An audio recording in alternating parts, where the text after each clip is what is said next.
আসসালামু আলাইকুম গাইস।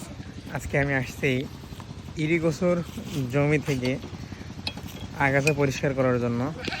তো আগেই বলে রাখা ভালো যে আমাদের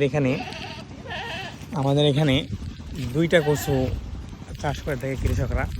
একটা হলো আগাম কচু, যেটাকে বলা হয় থাকে মুখো কচু, আর আরেকটা হলো সিজনাল কচু, যেটাকে বলা হয় থাকে ইরিগোসো। তো এই যে আমার ইরিগোসোর জমি। এখানে এভারেজ মিলে 10 কাঠা জমি আছে, এই যে দেখতে পাচ্ছেন। তো এখানে এক সাইডে একটু আগাছা বেশি আর আরেক সাইডে আগাছা কম আছে। তো আমি যে সাইড থেকে হেঁটে যাচ্ছি এখানে আগাছা মোটামুটি কম।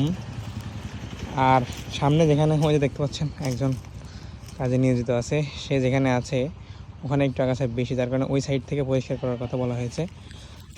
আর এই জমিটা একটু বাগানের পাশে হওয়ার কারণে তেমন একটা হয় না, মানে ফসল হয় না, বাট দেখতে পাচ্ছি এখনও পর্যন্ত আলহামদুলিল্লাহ ভালোই আর কি হয়েছে। তো এটা হচ্ছে ইরিগোসোর জমি। তো আমরা এখন এই যে দেখতে পাচ্ছেন অস্ত্র, এখন ইরিগোসোর জমি আর কি আগাছা দমন করবো ইনশাল্লাহ।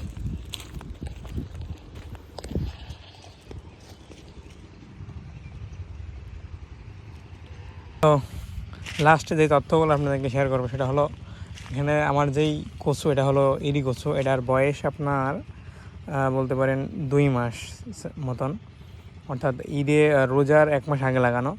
সেই জায়গা থেকে গাছের বর্তমান পরিস্থিতি এর মধ্যে আমি এই কচুতে 2টা সেচ দিছি, আর হচ্ছে এখানে যে একটা পোকার তেল স্প্রে করছি।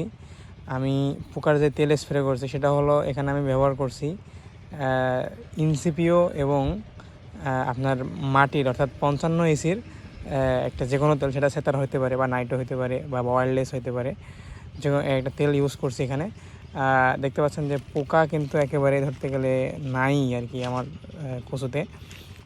আর এখন আমি যেটা করব সেটা হলো যে এই যে আগাছা দমন যখন শেষ হয়ে যাবে, আর একদিন লাগবে এটা নিরাইতে, তখন শেষ হয়ে যাবে, তখন ইনশাল্লাহ কিছু ঢ্যাব আর কিছু ইউরিয়া কাটাপতি কেজি কেজি করে দিয়ে দেবো। তাহলে কি হবে, এই গাছ যে দেখতে পাচ্ছেন এই গাছগুলো ইনশাল্লাহ আস্তে আস্তে সময়ের সাথে সাথে গাছটাও সুন্দরভাবে গড়ে উঠবে। ইউরিয়া এবং ঢ্যাবের যে কাজটা, ইউরিয়া এবং ঢ্যাবের কাজ হলো গাছকে যথেষ্ট পরিমাণ সতেজ রাখা এবং বৃদ্ধি করা।